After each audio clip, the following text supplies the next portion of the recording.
Hello, I'm Gavin Hoey from GavTrain.com, and you're watching my top 5 favourite new features of Photoshop CS6 Beta. Okay, now, number 1 on my top 5 features is this rather nice new dark interface. It really sets off your pictures beautifully, so they do stand out and really glow. Now, you can change it. You can go to Edit, down to Preferences, and choose Interface, and you'll find there are actually 4 colour schemes. So there is the dark colour theme, there is the sort of next one in, which is my favourite and the one I tend to use. There is the brighter one, and there's the original colour scheme from Photoshop as well. So I'll go with that colour theme right there. Okay, so that's my favourite colour theme, but what about things to do with your images? Well, number 2 on my list, and I should say these are in absolutely no particular order, is the ability to move things around on the image. Now, I know what you're thinking. You're thinking, hang on a minute, Gavin, I've been able to move things around on my images for years. Yeah, you can, but now we have a brand new tool, and it is rather good. It is the Content Aware Move tool. Now, there are 2 versions of this tool. There's Move and there's Extend. We'll have a longer look at the 2 options in another video, but for now, we'll just use the Move option, and all I'm going to do is just drag a really, really rough selection. Oh boy, that's rough. Rough selection around her like that. Now, all I need to do is just to drag her off to the side, and as soon as I drag, I get a copy of that selection, and it kind of floats around. Until I let go of the mouse, it floats. And when I let go, then what it'll do is it'll analyze what should go in the original selection and fill it in with Content Aware. It'll also feather up the edges of the move that I did here as well. And if you don't like the way that it fills in the edges here, there's the ability to change the adaptation of the edges. But that looks pretty good. That'll do for now. Okay, so number 3 on my top 5 list are the new filters. So I've made a copy of that layer, and then I can go and have a look at the filters. So there is actually 5. There's Adaptive Wide Angle, which I'll look at in another video. And there's Oil Paint. Oil Paint is great. If you want to do this kind of oil painty effect, if you ever played with Pixel Bender that came with Photoshop CS5, well, it didn't come with it, it was an optional plugin. But if you've played with Pixel Bender, then you'll be very familiar with this effect. So that gives a very nice kind of painterly effect. And the reason I did that on its own layer is because I can add a new layer mask and get a paintbrush and just reveal the original photo below, just like that. Okay, so that's one of the new filters. It's very nice, but there are a couple more that are worth looking at as well. Let's go to Filter, Blur, and there are 3 new blur filters: Field Blur, Iris Blur, and Tilt Shift. Field Blur. Field Blur is a brilliant all-over blurring effect. It isn't Gaussian blur. It is much more photographic. It's more like a defocusing rather than a blurring. So even when I put it up quite high, you can still see what the image is. Okay, so it really is defocused rather than blurred. Now, the other one, let's have a little look at Iris Blur. Let's fire that up. Iris Blur is very much like Field Blur, but this time you have a hole that's cut in. Okay, so it is a little iris that you can move around, position where you like. You can resize and reshape the iris to your heart's content. So I can drag it down. I can even change how round or square it is, like so.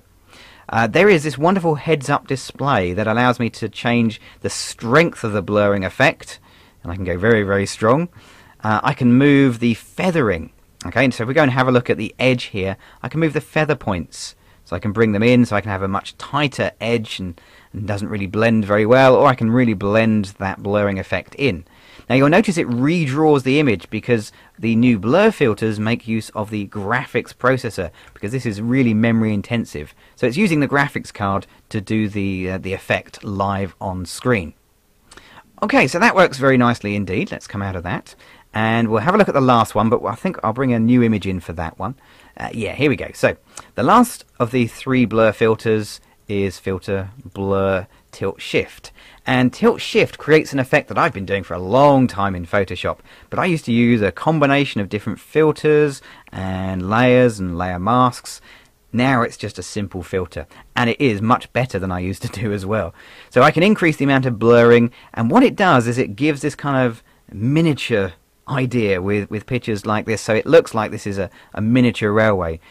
Perfect image for this is one like this where I'm shooting down onto something, but I've got extra features as well. If I come over to the options bar, I can turn on symmetric distortion and really pump up the distortion to make this whole kind of miniature train thing really become much more convincing.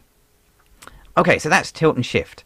Now you'll notice that all of these blurring effects have an extra option that is called blur effects. So let's go and have a look at that, see what that's all about. So if I bring in a picture that doesn't look like it's got much potential, if I'm honest with you, it's a pretty rubbish picture, but I'm going to blur it. So filter, blur. I'm going to use field blur for this just to give everything a kind of a general blur. And when we turn on field blur and I go down to blur effects, I can find there is really only one effect. It's the bokeh effect. Now, as I increase the light bokeh, what I end up with is probably the least convincing bokeh you're ever going to see. But there's always a but, isn't there? But to get this to work, you need to move the light range. So there are two sliders. There's the black slider and there's the white slider. And to make it look convincing, just bring the two sliders close together. As I bring them close together, you get that lovely kind of bokeh effect. I can control the bokeh effect. I can control the size of it by changing the amount of blur in here. So I've got lots of different control over the effect. I can even add in some color bokeh as well if I want to put a bit of color in there, make it that kind of disco-y look. Now you might be thinking, yeah, but why would I want to do that? Well, particularly on a picture like this, but keep watching and you'll see a very good reason why in just a moment. Okay, I'll hit the OK button and we'll render that blurring out. It just takes a moment or two. There it is. Now, I like that, but I don't like these corners at the top. So I'm going to remove the corners by using the spot healing brush. Now, okay, the spot healing brush isn't new inside of Photoshop CS5. Well, it was new in CS5. It's not new inside of CS6 Beta. But it always had a problem. It often would do something like that. It just didn't quite work. When it worked, it's brilliant, but when it didn't, it wasn't so good. Well, now in CS6 Beta, we have the patch tool, which has been added with content-aware ability, and this is amazing. I can draw around an area like that, and rather than letting Photoshop decide where it should clone in, I'm just going to say clone in from here, and it just works. And honestly, it is absolutely brilliant. I can just go and select an area, and it just works. Fabulous. Okay, we're going to come back to that image in just a minute, but you're probably thinking, yeah, that's great, but I'm not going to clone in skies very often. Show me something a bit more challenging. Well, here we go. Portrait, and she's got a couple of hairbands on, and I don't really like the hairbands. That wasn't part of the plan, so I'll try and remove them using the spot healing brush. Yep, okay, so my first tool of choice is the spot healing brush. Let's go and see if it works, and what happens is, no, it doesn't. In fact, it makes a right mess of the image, and that's what happened with the spot healing brush. Sometimes it didn't work. Well, now I can swap to the patch tool, and I can just draw around here with the patch tool. Round we go. And I can choose where I want my sample point to be. So rather than letting Photoshop choose a sample point, I can say, well, choose a sample point from sort of, well, down here somewhere would be good, and it'll sample in from there. Now it needs a bit of tidying up, but you get the idea. That works really, really well. Okay, now, having done that, I'm just going to draw up the selection that I loaded up from previously. There we go, a selection, and we'll just get the move tool, and I'll just drag her off, and I'll drop her on. Yes, this picture right here. You see, I told you I'd come back to this picture. So I find the blur tools to be extremely good for creating nice abstract backgrounds, something like that, and it has this wonderful abstract background look. Okay, so number 3 on my top 5 list was the blurring tools and the filters. Number 4 was the new ability to use the patch tool with content aware. What's number 5? Well, I think I've saved the best till last. Number 5 is the new RAW features. So if you're a photographer, you're probably shooting and editing in RAW. And if you've had a chance to play around with Lightroom 4, you know that Lightroom 4's RAW ability is better than Photoshop CS5's. Well, fortunately in Photoshop CS6 Beta, we have the same RAW brought in to here in the beta. So I can now make changes here that I couldn't possibly imagine with the previous version of RAW. So for example, I can take the highlights of this image and take it all the way down, and take the shadows and all the way up, and really get into the detail of this shot. Now this was actually one of 3 photos. This was an HDR sequence, and this was the middle. I shot this to make an HDR, but now if I keep moving my whites down and my blacks up, now I find I don't really need the other two images. I can do the HDR effect right here, particularly as I can now take clarity, which I love by the way, and really max it out without getting any haloing on the image. We can just pull the exposure down a little bit and take the contrast up, and you can see how by taking it really to the extreme, and I'm not sure I'd recommend this on a day-to-day basis, but you can really get a difference between the original shot and working it through here in Adobe Camera Raw 7. Now take the vibrance up and the saturation up like that.